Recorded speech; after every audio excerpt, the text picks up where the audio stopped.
Rapat Dewan Gubernur Bank Indonesia kembali mempertahankan suku bunga acuan atau BI rate di level 4,75%. Gubernur Bank Indonesia Periwarjo menjelaskan keputusan tersebut diiringi suku bunga deposit facility tetap di angka 3,75%.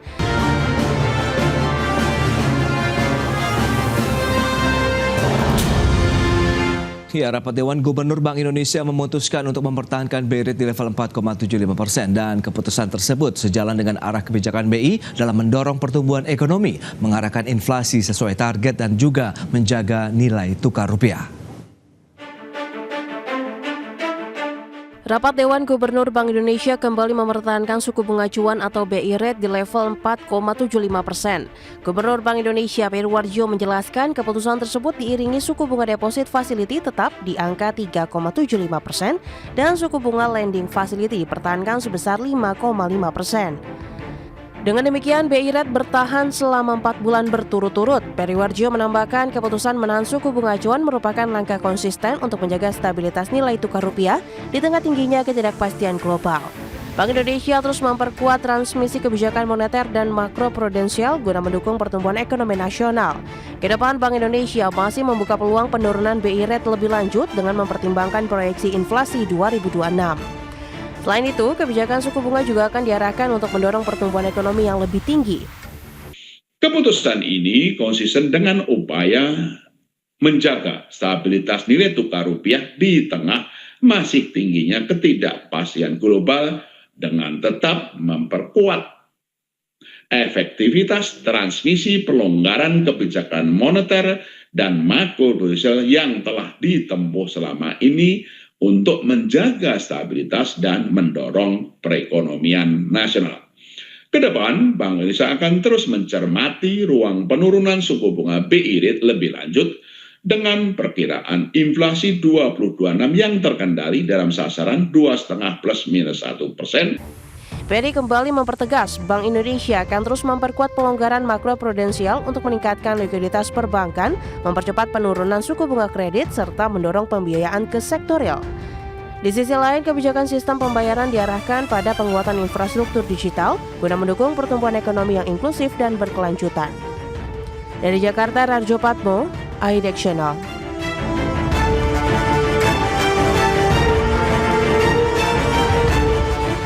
Ya, pemirsa, untuk membahas tema kita kali ini terkait dengan Bank Indonesia yang menahan BI rate 4,75% demi ekonomi tetap positif di akhir tahun 2025, sudah hadir bersama saya di studio IDX Channel Bapak Adi S. Lukman. Beliau adalah Ketua Umum Gabungan Perusahaan Makanan dan Minuman Indonesia atau GAPMI, dan sudah tersambung juga melalui Zoom bersama dengan Bapak Joshua Pardede, Kepala Ekonom PT Bank Permata Tbk. Ya, halo Pak Adi.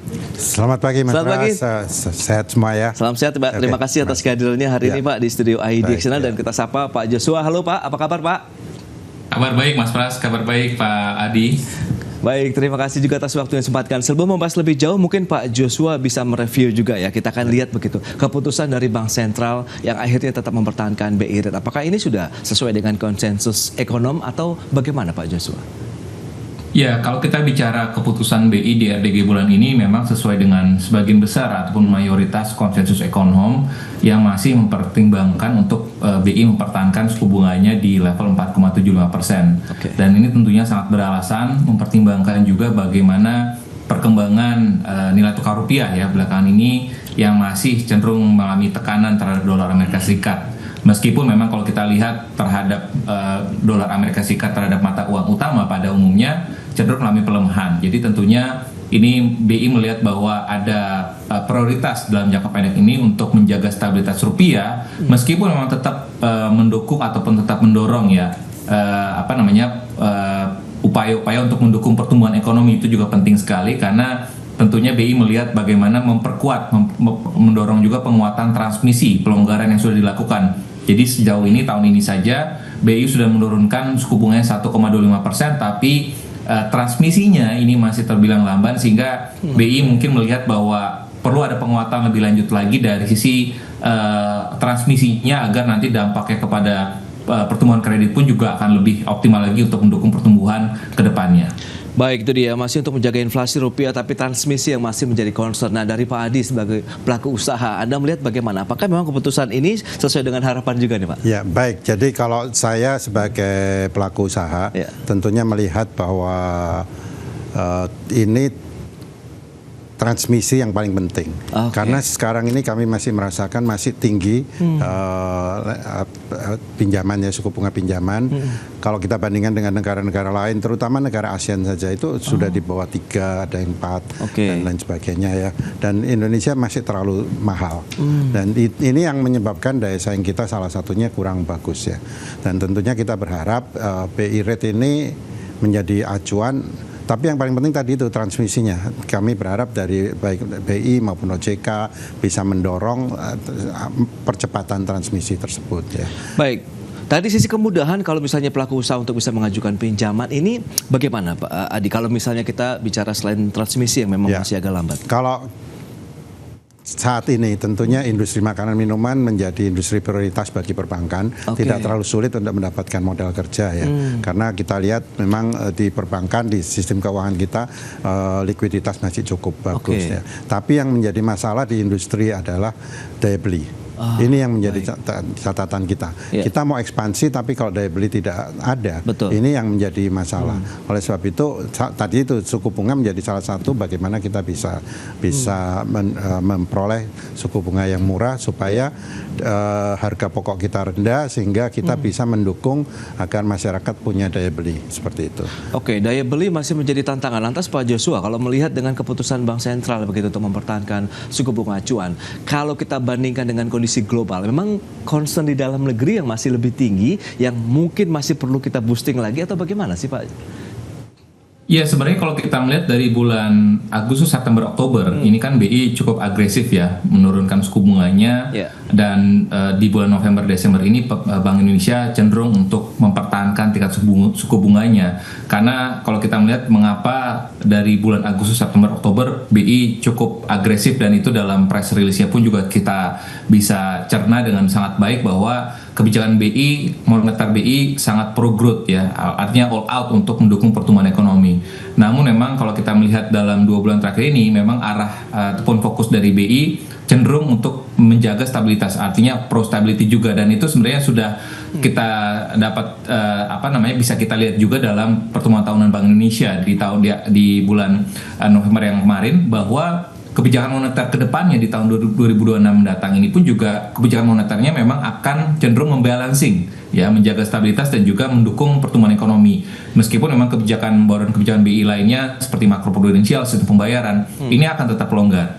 Dan kalau kita melihat mungkin dari sisi globalnya, mengapa mungkin concernnya cukup tinggi terkait dengan ketidakpastiannya, ini mungkin berkaitan juga dengan beberapa proyeksi dari lembaga internasional terkait dengan pertumbuhan dari ekonomi global, terutama mitra dagang utama Indonesia, baik itu Tiongkok dan juga Amerika Serikat, yang diproyeksikan akan melambat, ya, sehingga tentunya ini akan bisa mempengaruhi juga nantinya kinerja perdagangan Indonesia. Dan tadi saya sangat sependapat dengan Pak Adi bahwa ada juga permasalahan dari dalam negeri, ya, terkait dengan daya beli masyarakat, dan juga tadi mengenai transmisi suku bunga yang mungkin masih terbilang lambat, yang disampaikan juga oleh Bank Indonesia adalah terkait dengan special rate, ya, ini juga dan ini cukup banyak mungkin untuk di industri perbankan itu lebih banyak kepada perbankan KBMI 1 dan 2, ya, yang mungkin masih tetap menawarkan rate yang cukup tinggi kepada deposan-deposannya, sehingga inilah yang membuat mengapa tadi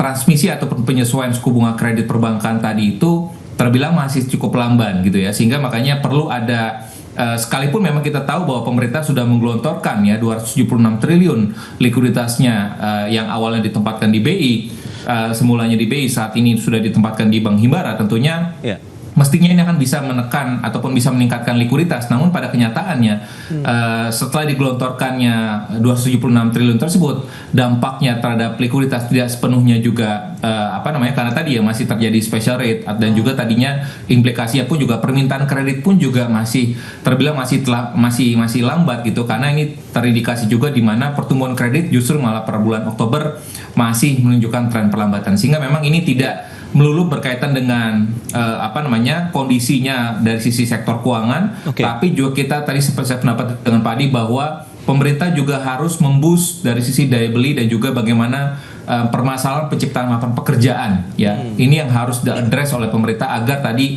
daya beli masyarakat tadi, konsumsi masyarakat sampai dengan post pandemic ini kita masih di bawah 5%, sehingga terutama juga untuk konsumsi makan minuman, sehingga ini menjadi salah satu cerminan ataupun menjadi harapannya bagi kita semua bahwa pemerintah mesti fokus untuk memboost lagi konsumsi masyarakat khususnya makan minuman ke depannya. Baik Pak Joshua, nah kalau kita bicara mengenai meningkatkan daya beli dan seberapa kuatnya juga sih kalau kita lihat kontribusi pembiayaan bagi aktivitas industri makanan dan minuman ataupun industri manufaktur secara umum begitu Pak Adi? Ya, jadi saya sepakat dengan Pak Joshua bahwa pemerintah perlu memikirkan bagaimana mengangkat daya beli ini ya. Dan tentunya daya beli bisa diangkat salah satunya dari income pekerja dan lain sebagainya ya.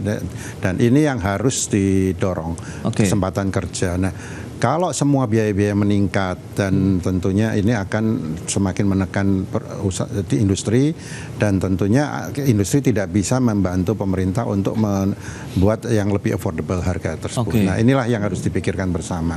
Saya sepakat bahwa BI menjaga semua ini ya moneter, mulai dari stabilitas nilai tukar dan sebagainya, ini juga sangat penting menjaga inflasi. Tapi kita juga berharap bahwa tadi itu transmisi dipercepat, ini menjadi salah satu yang bisa kita mengurangi biaya-biaya. Dan secara khusus di industri makanan minuman kita banyak tergantung bahan baku dari import juga. Ya. Stabilitas harga nilai tukar ini menjadi penting. Dan sekaligus juga kita ingin mendorong di sektor hulunya agar mendapatkan pembiayaan murah. Sehingga sektor hulu ini cepat berkembang, kita mengurangi ketergantungan kita terhadap bahan baku import. Nah, ini juga menjadi penting. Jadi pemerintah perlu menggelontorkan dana-dana untuk mendorong sektor hulu agar bahan baku kita tersedia di dalam negeri. Kalau tidak semakin tertinggal dan gap semakin besar. Industri hilir ini cepat tumbuhnya, industri hulu lambat. Sehingga gapnya makin besar dan ketergantungan import makin besar dan nilai tukar akan sangat berpengaruh besar juga. Nah lantas strategi untuk bisa menyeimbangkan kalau bicara mengenai pembiayaan dari sektor hulu ke hilir ini akan seperti apa? Tahan dulu jawabannya, kita bahas dulu nanti di segmen berikutnya Pak Adi dan Pak Joshua. Kita akan jeda dulu sebentar, dan pemirsa tetaplah bersama kami. Anda masih bergabung bersama kami dalam Market Review, dan berikut ini kami sampaikan data, kita akan cermati bersama seperti apa pergerakan dari suku bunga acuan Bank Indonesia atau BI Rate. Data selengkapnya seperti yang bisa Anda saksikan di layar televisi Anda. Kita akan cermati bagaimana pergerakan dari Januari 2025 sampai dengan Desember 2025 yang masih bertahan dalam 4 bulan terakhir di 4,75%. Meskipun tadi sudah disampaikan dari sisi pelaku usaha, begitu diharapkan transmisi dari penurunan suku bunga acuan juga secepatnya yang dilakukan oleh sektor perbankan nasional kita begitu ya. Berikutnya kita lihat untuk pergerakan Federal Funds Rate. Nah, ini dia suku bunga acuan di Amerika Serikat yang memang menjadi benchmark juga tentunya bagi Indonesia. Kemarin juga sudah turun ya dari 3,75 sampai dengan 4%, turun menjadi 3,5 sampai dengan 3,75% range untuk suku bunga acuan di Amerika Serikat seperti yang bisa Anda saksikan juga. Berikutnya untuk pergerakan nilai tukar rupiah, rentang dari 4 Desember sampai dengan 17 Desember kemarin di 16.698 rupiah per dolar Amerika Serikat. Ya, kita lihat cenderung memang ada sedikit mengalami depresiasi untuk nilai tukar rupiah kita. Itu dia untuk pergerakan rupiah. Berikutnya, untuk penyaluran kredit perbankan per Oktober 2025, data dari OJK yang sempat juga disinggung oleh Pak Joshua tadi. Memang di Oktober itu pertumbuhannya 7,36% secara tahunan, di mana ini turun dibandingkan dengan bulan sebelumnya September di 7,7% secara tahunan. Meskipun dari sisi nilai ya memang bertambah begitu ya. Di Oktober sudah menjadi 8.220 triliun rupiah, sementara di Septembernya di 8.163 triliun rupiah. Itu dia beberapa data yang sudah kita sampaikan, dan kita akan lanjutkan kembali perbincangan bersama dengan Bapak Dias Lukman dan juga Bapak Joshua Pardede.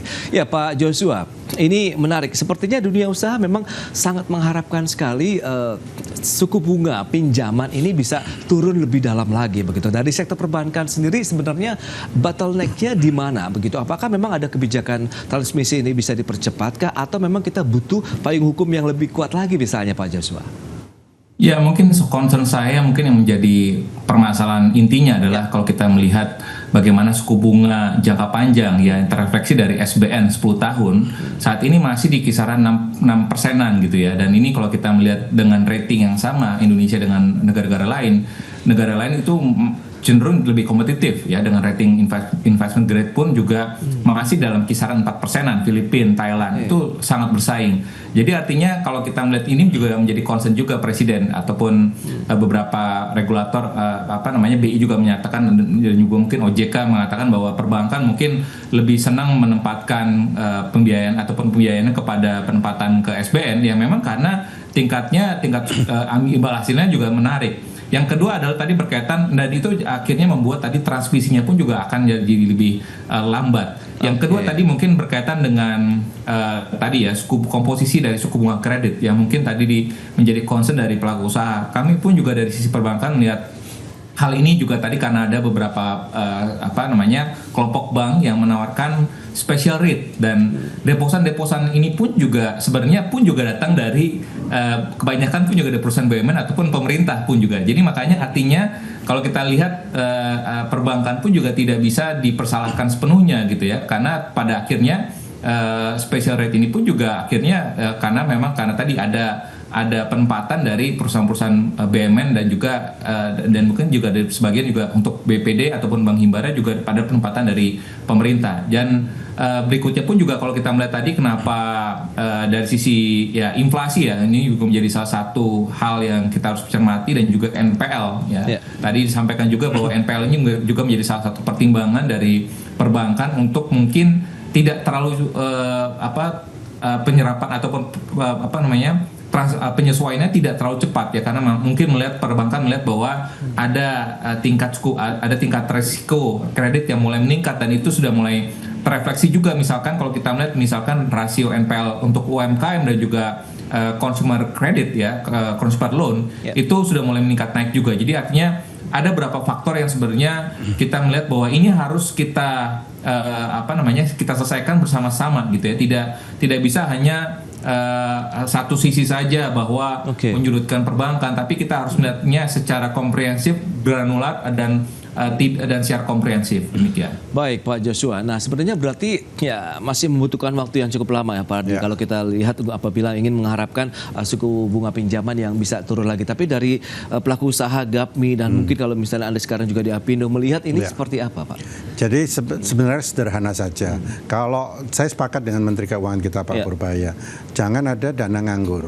Nah, kalau di deposito atau di SBN tinggi, ini cenderung banyak dana nganggur akan ditempatkan di sana. Nah, di beberapa negara maju yang mendorong pertumbuhan ekonomi yang cukup bagus, itu didorong dana-dana dipakai untuk usaha. Nah, kalau dana dipakai untuk usaha, tentunya akan menciptakan lapangan pekerjaan baru dan create income dari pekerja-pekerjanya dan otomatis meningkatkan daya beli. Nah, ini yang harusnya didorong. Maka Pak Menteri kan menggelontorkan 276 triliun itu supaya dipakai. Betul. Nah, kalau ini bisa semua dipakai, tidak nganggur, tidak berhenti, apalagi dana-dana di daerah dan lain sebagainya. Nah, ini kita harapkan bisa meningkatkan daya beli tersebut, Mas Pras. Nah, inilah yang kita harapkan bisa didorong. Dan apakah memungkinkan juga misalnya untuk percepatan transmisi pemerintah melalui BI atau OJK, saya tidak tahu kewenangan di mana, membuat maksimum spread dari BI rate ke bunga pinjaman seperti itu ya, katakan misalnya 2% apa 3% dan lain sebagainya, sehingga ini mendorong perbankan untuk menyalurkan kreditnya sebanyak mungkin dengan murah. Dan ujung-ujungnya seperti tadi yang saya katakan, industri hulu ini membutuhkan pembiayaan yang cukup besar, tapi ROI-nya kan lama. Dia juga butuh bunga murah agar bisa mendukung ketersediaan produknya untuk mendukung industri hilirnya. Nah, ini akan mengurangi import juga ujung-ujungnya. Jadi mata rantainya seperti itu. Oke, nah kalau memang seperti itu berarti kan harus ada aturan yang kuat juga kalau bicara mengenai spread ya. Berarti kan harus ada aturan mungkin dari Bank Sentral ataupun OJK bahwa memang ada kemungkinan pemberian suku bunga pinjaman yang menyesuaikan dengan suku bunga acuan dengan batasan misalnya 2 atau 3%. Tapi kalau melihat kondisi seperti ini, bagaimana Anda melihat untuk daya saing industri kalau memang kebutuhannya besar untuk pembiayaan ini, Pak Adi? Ya, oleh sebab itu industri membutuhkan pembiayaan murah supaya kita bisa berdaya saing dengan negara-negara lain, negara tetangga kita. Singapura aja sekitar 2%, 3%, misalnya seperti itu. Tadi Pak Joshua mengatakan sekitar 4-5% di negara lain, di Thailand, Filipina dan sebagainya. Indonesia masih mahal. Kalau di Jepang kita jangan bilang lah, Jepang itu 0, seperti itu, dan bahkan deposito 0 di sana, nggak ada artinya orang naruh uang di perbankan. Sehingga mau tidak mau masyarakat berkreasi untuk menciptakan pekerjaan baru, usaha baru dan lain sebagainya. Itu yang harus didorong, Mbak. Nah itu dia, tadi dana segar ataupun kita tahu ada 270 triliun begitu yang di Himbara ini kan memang beberapa bank sudah menyatakan ya mereka sudah menyalurkan begitu. Apakah kuenya dirasakan dari teman-teman GAPMI atau Apindo? Kita bahas nanti di segmen berikutnya. Pak Joshua dan Pak Adi, kita akan jeda dulu sebentar. Pemirsa tetaplah bersama kami. Ya, terima kasih Anda masih bergabung bersama kami dalam Market Review dan kita akan lanjutkan kembali perbincangan bersama dengan Bapak Adi Lukman, Ketua Umum Gabungan Perusahaan Makanan dan Minuman Indonesia GAPMI, dan juga bersama dengan Bapak Joshua Pardede, Kepala Ekonom PT Bank Permata Tbk. Nah, ini menarik kalau kita cermati dengan data dari OJK juga yang tadi sudah disampaikan sebelumnya nih Pak Joshua. Kredit perbankannya kan tadi tumbuhnya 7,36%, turun dibandingkan dengan bulan September. Nah, ini triggernya apa? Kemudian kalau kita cermati kredit investasi masih mengalami kenaikan double digit ini Pak Joshua, silakan. Ya, ini memang fenomena yang sudah kita lihat sebenarnya ya, bahwa impor pun juga impor barang modal itu sudah tumbuh cukup signifikan ya sepanjang tahun ini. Namun yang anehnya adalah ataupun anomalinya adalah dari sisi permintaan kredit modal kerja ini belum begitu kelihatan ya. Artinya apakah wait and see dari sisi pelaku usaha ini masih terjadi sampai dengan saat ini, dan ini memang sudah terefleksi. Misalkan kita melihat realisasi PMA ataupun FDI itu 2 kuartal terakhir ini, kuartal 2 dan kuartal 3 tahun ini itu mengalami kontraksi gitu ya. Dan juga kalau kita melihat juga dari sisi kredit nganggur, undisbursed loan ya, ini pun juga sama bahwa masih di atas 600 triliun untuk committed line. Artinya kalau kita melihat dari perspektifnya pelaku usaha, masih ada hal-hal yang dari sisi pemerintah yang harus mungkin di-improve lagi ya. Dan ini terutama kalau kita melihat dari sisi tadi sudah disampaikan juga, misalkan perspektif dari sisi pelaku usaha melihatnya biaya usaha terkait dengan kepastian regulasi dan juga efisiensi dari yang juga akan mempengaruhi juga keputusan investasi dan juga serta kemampuan usaha menyerap tenaga kerja. Belum lagi kalau kita melihat kemarin terkait dengan keputusan pemerintah terkait dengan UMP ya, ini pun juga sama. Artinya pelaku usaha pun juga masih menunggu juga bagaimana nanti arah kebijakan UMP ke depannya. Apakah ada hitung-hitungan yang matematis secara ekonomis yang jelas, ataupun memang ada hal-hal yang tidak jelas gitu ya. Artinya tentunya pelaku usaha pun juga perlu adanya kepastian. Dan yang lebih penting lagi tadi adalah bagaimana tadi yang tadi Pak Adi juga sudah sampaikan adalah reformasi sumber daya manusia dan juga penguatan pasokan bahan baku domestik ya. Ini tadi harus berjalan dengan bersamaan ya. Artinya ini pun juga saya pikir harus ada reform juga dari sisi sektor usahanya, sektorilnya, sehingga kalau sektorilnya ini berkinerja positif, tentunya perbankan pun juga tidak perlu di-encourage regulator untuk penyaluran kreditnya, pun juga dengan sendirinya perbankan akan mencari ya sektor-sektor mana yang memang berkinerja bagus. Tentunya penyaluran kredit pun juga akan dengan sendirinya akan meningkat. Dan tentunya tadi yang menjadi concern adalah kalau kita melihat pertumbuhan kredit UMKM per Oktober ini sudah terkontraksi minus 0,11%, sehingga ini perlu harus ada kebijakan lanjutan, terutama apalagi dengan kita melihat bahwa setelah adanya bencana di Sumatera, tentunya ini akan lebih memukul lagi para pelaku usaha UMKM, sehingga perlu ada kebijakan lanjutan untuk bisa meredam ataupun bisa meningkatkan, mensupport para pelaku usaha UMKM dan juga penyaluran kredit ke depannya. Itu dia, tantangan nampaknya masih cukup besar juga untuk dunia usaha saat ini. Dan dari Pak Adi sendiri apa yang mungkin bisa bisa kita cermati di penghujung tahun 2025 ini, Pak? Ya, kalau dari khususnya di industri makanan minuman itu prospeknya saya yakin cukup bagus. Sehingga banyak investor yang masuk dengan capex yang cukup besar untuk persiapan. Tapi memang tadi seperti dikatakan Pak Joshua, masih ada modal kerjanya masih kurang gitu ya.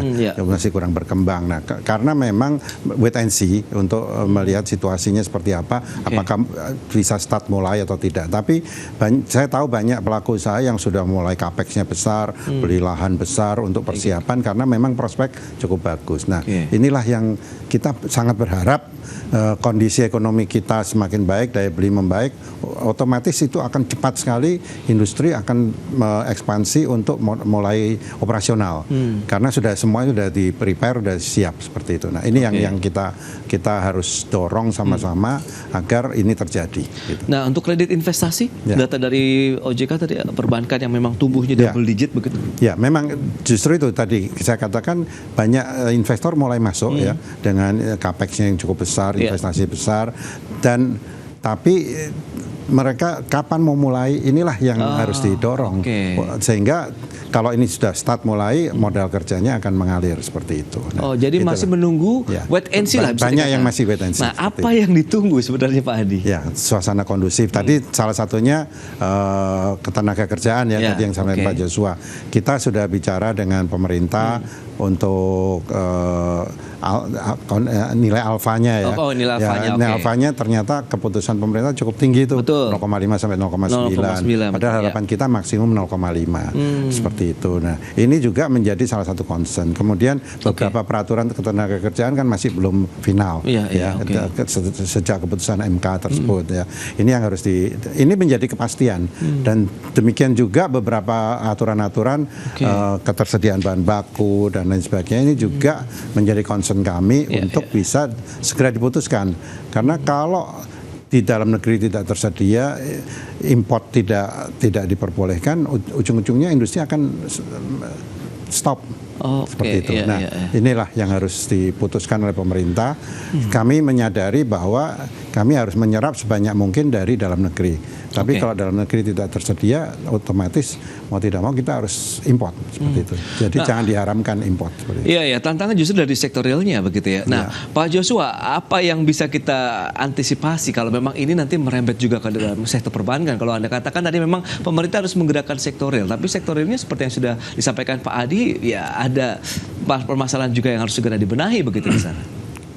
Ya, tadi yang saya sampaikan juga bahwa misalkan proses perizinan tata ruang ini harus dipercepat ya, karena waktu tunggu dan juga ketidakpastian izinnya sangat tinggi sekali, dan ini tadi akan bisa meningkatkan biaya tambahan ya, artinya high cost ekonomi kita tuh masih relatif tinggi ya. Dan juga kalau kita melihat tadi misalkan biaya energi, misalkan listrik ya, untuk misalkan perusahaan ataupun pelaku usaha retail ataupun retailer ya, itu dari sisi energi ataupun listrik untuk perusahaannya pun juga masih cukup mahal gitu ya, sehingga mungkin harus ada perbaikan yang signifikan juga ya, terkait dengan tadi perbaikan angkutan, distribusi energi dan pembiayaan, dan juga tadi berkaitan dengan pasokan bahan baku domestik, ini harus berjalan dengan seiringan. Dan yang lebih penting lagi tadi adalah kepastian hukum dan juga kepastian kebijakan, itu yang sangat penting sekali, karena selama kepastian kebijakan ini tidak tercipta, tentunya tadi investasi yang sudah terjadi,